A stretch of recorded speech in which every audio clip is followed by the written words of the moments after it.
અંકલેશ્વર શહેરમાં મુખ્ય માર્ગને અડીને ઊભા કરેલા ગેરકાયદેસર દબાણોના કારણે વાહન વ્યવહારને અડચણ પહોંચતું હોવાની અનેક ફરિયાદો તંત્રને મળી હતી, જેના ભાગરૂપે અંકલેશ્વર તાલુકા વહીવટીતંત્ર અને નગર સેવા સદન દ્વારા આજરોજ દબાણો હટાવો ઝુંબેશ હાથ ધરવામાં આવી હતી, જેમાં એશિયાડ નગરથી રેલવે સ્ટેશન સુધીના માર્ગ પર મુખ્ય માર્ગને અડીને ઊભા કરાયેલા ગેરકાયદેસર દબાણો હટાવવામાં આવ્યા હતા। આ કામગીરી દરમિયાન કોઈ ઘર્ષણ ન સર્જાય તે માટે પોલીસ બંદોબસ્ત પણ સાથે રાખવામાં આવ્યો હતો। અંકલેશ્વર મામલતદાર કરણસિંહ રાજપૂત, ચીફ ઓફિસર કેશવ કલોડિયા સહિતના અધિકારીઓની હાજરીમાં આ દબાણો દૂર કરવામાં આવ્યા હતા। આવનારા દિવસોમાં પણ સમયાંતરે દબાણ હટાવવાની કામગીરી ચાલુ રહેશે।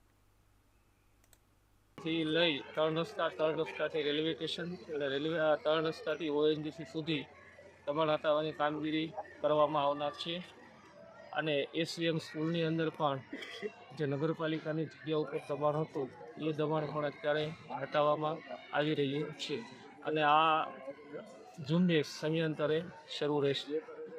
Okay okay.